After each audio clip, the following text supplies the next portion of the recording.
Здравствуйте, уважаемые зрители! Сегодня мы поговорим о самой яркой части якутской материальной культуры – народном костюме и его сакральной функции. Вообще якутский костюм и его съемные украшения сегодня достаточно изучены. Появились основательные исследования историко-этнографического, искусствоведческого и культурологического, технологического характера, посвященные анализу структурно-семантических и художественных конструктивных особенностей якутской традиционной одежды. Прежде всего, следует, конечно, отметить работу доктора технических наук Людмилы Николаевны Расторгуевой, которая в своих исследованиях рассматривала очень важную проблему современной разработки и методов проектирования теплозащитной одежды на основе традиционной технологии изготовления якутской одежды. Нужно отметить работу искусствоведа и этнографа Риммы Семеновны Гаврилиевой, посвященной историко-этнографическому исследованию традиционной якутской одежды. Валентина Семеновна Акимова является исследователем одежды народов Севера, в том числе якутской. Народный костюм в рамках традиционной материальной культуры рассмотрели искусствоведы Зинаида Ивановна Иванова-Унарова и Ева Володаровна Покатилова. Якутская одежда исследована Екатериной Михайловной Ефимовой и с точки зрения культурологической науки. Семантическая структура и символический комплекс ритуальных видов одежды рассматривались мною. Исследованы и традиционные ювелирные украшения якутского костюма этнографами Федором Марковичем Зыковым, Анатолием Ивановичем Савиновым. Сегодня якутский народный костюм с разной точки зрения исследуется и молодыми исследователями, защищаются интересные диссертации. Но, несмотря на это, и на сегодня существуют некоторые проблемы адаптации якутского народного костюма в современном социокультурном пространстве. В любом традиционном обществе для того, чтобы провести обряд моления высшим божествам, используются определенные сакральные слова, различные ритуальные движения, специальные священные атрибуты, которые имели свою сакральную функцию. Как считали наши предки, такие сакральные коды, используемые через благословение Алгыс в летнем обряде встречи лета Исых, в различных семейно-бытовых и промысловых обрядах обладали большой силой притягивания удачной охоты, благополучия, просвещания счастья, материального достатка и семейной жизни. И главным кодовым атрибутом в таких ситуациях является, конечно, ритуальный костюм и сам национальный костюм с различными его декоративными элементами.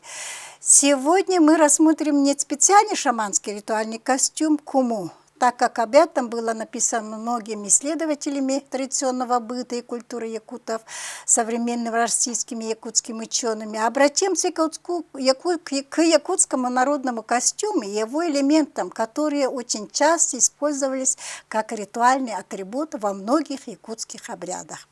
Конечно, многие архаичные костюмы, вещи и их функции, особенно это касается дохристианских видов одежды и женских украшений, сегодня сохранились лишь фрагментарно, в некоторых случаях остались только описания в наиболее ранних якутских эпосах, мифах, легендах, фольклорных материалах.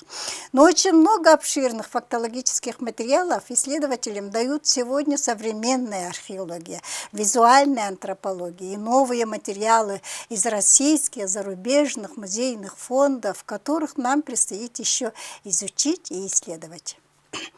Например, совершенно забытые уже в XIX веке меховые виды одежды описываются в древнем мифе «Рассказ о Деве-божестве», где очень красочно воспевается комплект женского свадебного наряда, состоящий из шубы, сшитой из шкуры жеребенка, украшенной орнаментом из черной коровьей шкуры, также узорная шуба, обшитая по краям орнаментом из кусков шкуры разного цвета.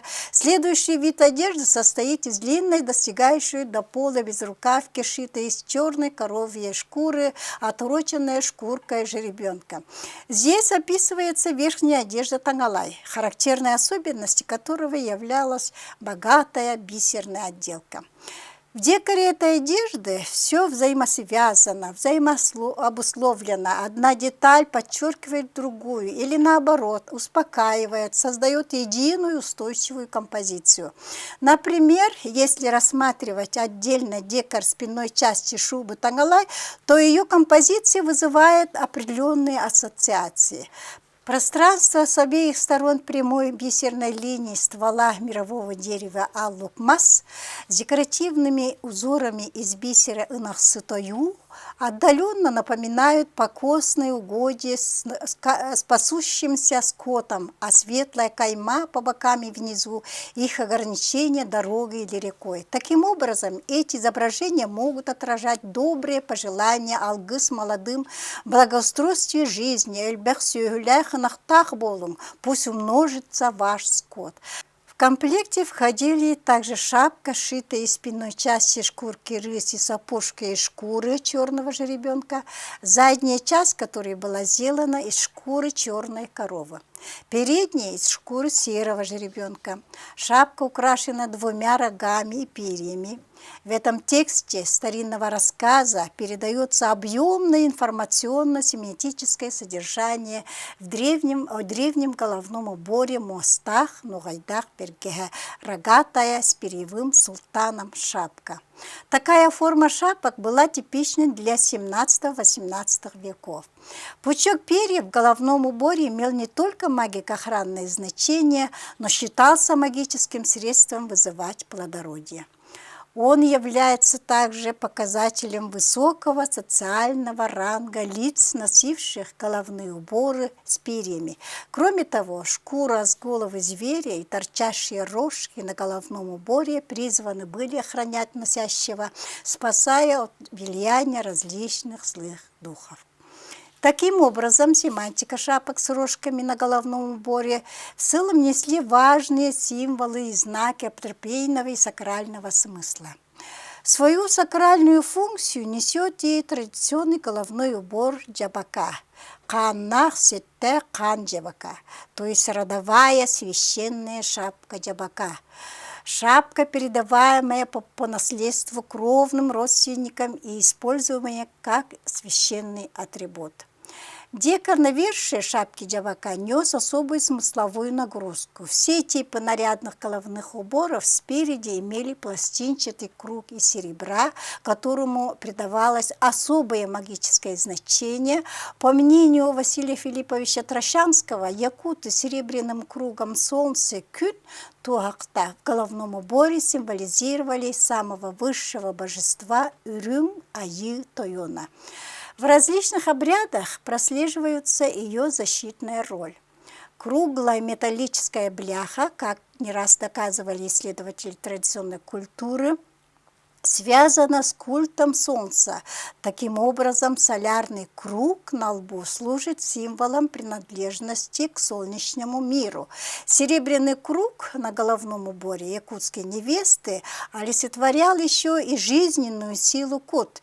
Есть поверье, что если оторвется это украшение от навершия, оторвется душа носящего, и девушка или женщина может сильно заболеть. Такое значение имеет и железный круг кюн в шаманской одежде куму. Навершие шапки джабака чопчур традиционно состоит из нескольких частей. Средней мешковины, 2 боковых. Пышный симметричный узор застилает всю поверхность навершия и подчеркивает повышенную нарядность шапки. Отличительной особенностью всех наверший является то, что на передней части мешковины размещена суконная мозаика трапециевидной формы, а на задней части фигура, напоминающая заячьи уши. Несомненно, узоры навершия несут какую-то магическую смысловую нагрузку. Римма Семеновна Гаврилева впервые попыталась раскрыть семантику декора навершия. Она отмечает, что изображение символа, отвлеченно напоминающего женскую фигуру, ассоциативно может быть связано с основным образом якутских фольклорных обрядов – божеством деторождения и плодородия Ахтар Айыгыт Хотун.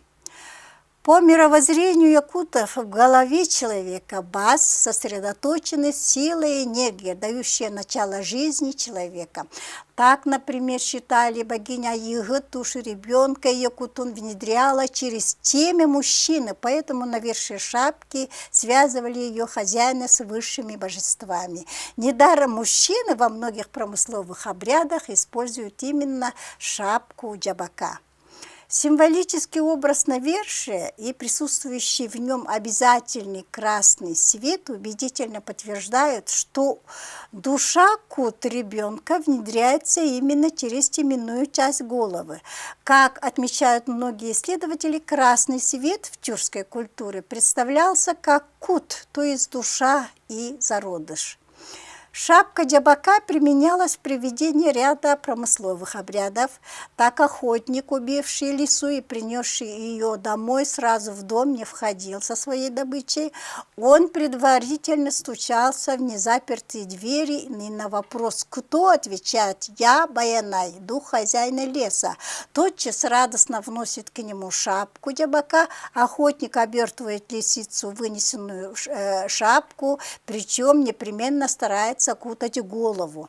После этого вносит добычу в дом, стараясь не показывать ее огню. Охотники шкуру лисицы сдирали, не показывая огню, сидя к нему спиной или в полуоборот, при этом предварительно надевали меховую шапку. В данном обряде шапка джабака выступает как непременный атрибут баяная и подчеркивает его присутствие. В шапке джабака имеется еще одна немаловажная деталь. Это вышитые серебряной нитью ленты, не спадающие с нижней части навершие, олицетворяющие поводья, дарованные божествами Айы. По сведениям многих информантов, ленты символизировали и девичью вольность в добрачной жизни. Это украшение называется джендийский лир, смысл которого непонятен. После выхода замуж ленту срезают, как бы получается птица с обрезанными крыльями. Наличие таких лент из ткани вообще присуще женским и мужским головным уборам алтайцев, тувинцев, бурят, монголов. Головные уборы с лентами у данных народов входили в единый комплекс с прической, поскольку ленты символизировали косы. Особое место в женском наряде отводилось натазникам сылджа, сылья, невесты со своеобразными украшениями. Кыбакасимяга, сылджасимяга, барокухсорчоран, бадынкай. Последние археологические материалы показывают на то, что богато украшались и мужские натазники. Натазник якутской невесты богато декорировался бисером и металлическими украшениями. Михаил Михайлович Носов отмечал, что особенное внимание заслуживает отделка натазников ритуального значения, состоящего из особого набедренного пояса кыбака семяга, сделанного из медных плоских узорчатых цепочек, свисающих с расшитого бисером кожаного основания и прикрывающей ноги до колен. Цепочки, оканчивающиеся звонкими подвесками, производят при ходьбе легкое бряцание. Этнографические материалы показывают, что таких медных цепочек на натазниках невесты бывает от 4 до 8 штук. В старину, когда богатая невеста впервые появлялась в доме своего мужа, она обязательно должна была зазвенеть на пороге побрякушками своего натазника, что должно было бы свидетельствовать о нравственной чистоте и целомудрии невесты. По интенсивности звука определяли еще характер девушки, ее богатство. Если звон медных украшений резкий, звонкий, громкий, то невеста считалась бойкой, проворной девушкой из богатой семьи. Слабый звон же указывал на бедность, простодушие и глупость невесты. Таким образом, смысл старинного обряда заключался в том, что когда невеста, впервые переступая порог дома родителей своего мужа, должна была как можно шумнее зазвенеть подвесками и ударять о порог своим колокольчиком. Эта часть украшений является и знаком, символом, от звона которого определяется дальнейшая судьба невесты. При входе в дом жениха должна сидеть старушка, которая должна была прислушиваться к звону обрядового колокольчика и украшения кабакасимяга, и она должна сообщить об этом свекру невесты. Бывали даже такие случаи, когда по какой-нибудь нелепой причине не так звонко зазвенели украшения и колокольчик, и на второй день девушка со стыда удавливалась ровным шнурком от берестяной разукрашенной двери своей каморки. Капахчи. Магико-охранную функцию нес также длинный ремешок натазника сыппабета мыннарык. Интересными дополнительными элементами одежды являются поясные элементы одежды. Набедренные украшения, девичий набедренник, Первый из них представляет собой набедренные украшения, прикрепленные к широкому женскому поясу, или отдельные украшения, надеваемые поверх зимней шубы со множествами неспадающими, необходимыми функциональными элементами и различными оберегами, талисманами. К ним входили и подвесочки, амулеты, талисманы, украшения, сагалтумса из лисей мордочки с нанизанными бисерными подвесочками, призванные оберегать невесту и устрашать врага, а также помогать женщине быть мудрой, как лиса. К обязательным предметам личного пользования входили также женский календарь, игольница, сумочки, кисеты для мелких принадлежностей, капаушка, лансет и другие. Во многих случаях к ним дополнительно подвешивались и различные гравированные пластины, обереги, шумящие колокольчики, подвески. Это заказывает о том, что данный комплекс украшений носил не только утилитарное, но и сакральное значение.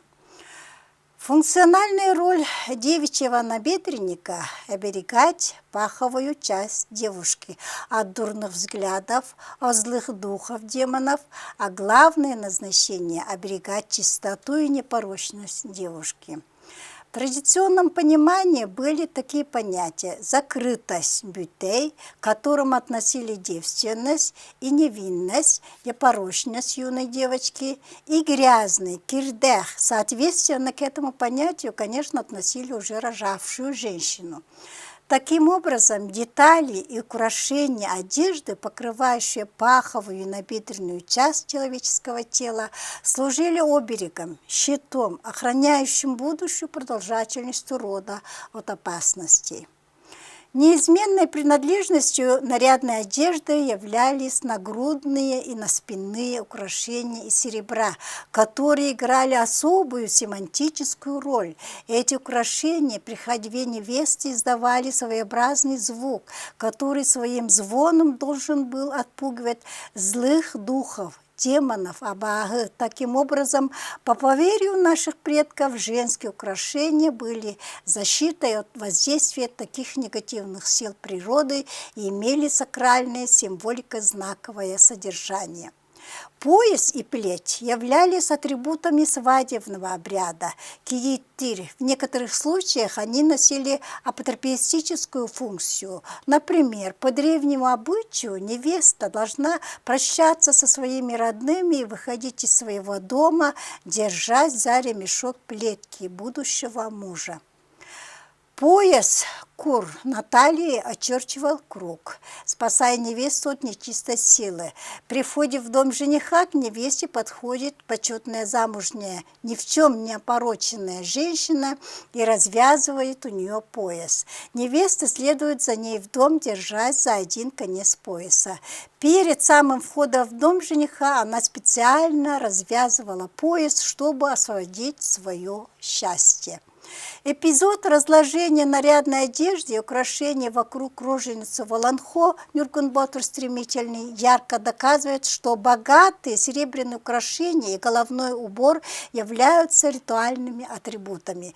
В данном случае они используются и как символический сакральный знак для того, чтобы божество деторождения Аихот убедилось, что приход ее к к роженице долгожданной, и присутствующие будут радушно встретить ее. Нарядно вышитые меховые рукавицы имели не только утилитарную, но и защитную функцию. Определение магической функции обрядовых шапок и рукавиц можно встретить в текстах многих аланхо. Рукавицы также использовались якутами в прошлом для гадания. Их подбрасывали, как и другие предметы для гадания. Шаманская колотушка для бубна, ритуальная ложка для брызгания молочных продуктов, копыт оленей и так далее. Потому как падала рукавица, якут определяли, будет ли удача в задуманном деле. Если рукавица падала тыльной стороной вниз, то считалось, что будет удача. Интересно отметить, что в погребальном обряде северных якутов до настоящего времени сохранился обычай хоронить умершего в рукавицах. Причем рукавицы шьют родственники в течение 3 дней после смерти. Мужчине перчатки из оленей ровдуги, женщин рукавицы из шкуры оленя. Одевают рукавицу умершему только в левую руку, правая остается открытой для того, чтобы он мог здороваться на том свете.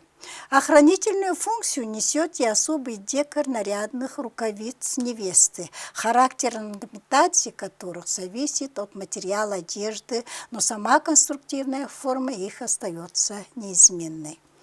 В декоре нарядной обуви невесты сары, тырянгся использовались изящные мотивы сложного растительного орнамента, в котором ярко выразился свойственный народу поэтический образ мира, отражающий пышное цветение растений, трав. Возможно, мастерицы через вышивку обуви передавали нижний мир, мир демонов и злых духов. Это доказывается и тем, что часто всего в орнаментике обуви встречаются перевернутые или несимметричные узоры.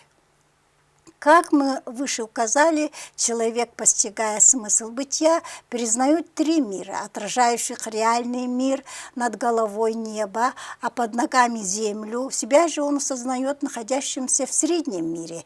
Через растительные мотивы, вышитые на обуви, древний человек, может быть, еще старался показать свое почитание земле и духам растений, деревьев, трав, и дарующих их обильное цветение, которые так поэтично отражены в устных заклинаниях. Словами этого старинного заклинания воспевается изобилие растущих трав. Таким образом, не только сами вещи, шапка, обувь, рукавицы несли защитную функцию оберега, но и орнамент имел в себе магико-охранную функцию. Сакральный код одежды усиливается и способом его ношения. Например, Сабыябайхотун после благословения Айыгыт убирает травяную подстилку и прячет свой послед, закапывая далеко от жилья. Затем, после купания в озере Светлых вод, идет к своему священному очагу, где, надев слегка на бикрень, высокую с пером шапку из 3 соболей, устраивает праздник проводов Айыгыт. Такое же ношение головного убора встречается в другом мотиве, где Үрюн-Артуюн назначает защиту для племени Айы-Аймага. Он высокую шапку из 3 соболей приподнял, уши открыл. Таким образом, в отношении ношения одежды существует много способов. Сону нельбегайдикати накинуть на плечи нараспашку, бергегени торайды урну при надевании головного убора приоткрыть уши, эресигальдипитинен чуть приподняв шапку, эгеттейдикати надеть шапку слегка на бикрень и так далее. Все эти способы ношения по фольклорным данным используются строго в момент исполнение благословений, посланцев Верхнего мира и положительных героев Срединной земли, что подчеркивает их особую магическую функцию в ритуальных действиях. Это подтверждается и в финальном мотиве, когда верхний повелитель подчеркивает усилие своих строгих указаний, 3-кратно приподняв высокую шапку. К сожалению, такие способы ношения ритуальной одежды современными благословителями не используются. Поэтому мы считаем, что сегодня нужно обратить серьезное внимание не только на сакральную символику ритуальных вещей и одежды, но и на ношение одежды во время благословения, так как в этом случае усиливается сакрализация словесных методов общения с высшими божествами, с различными движениями, обращенными к ним, и таким образом выступали в качестве медиативных посредников между человеком и высшими божествами. И вся ритуальная одежда, их элементы, украшения и их орнаментальный декор носили особый сакральный код, оберегая носящего от различных негативных воздействий. Спасибо за внимание.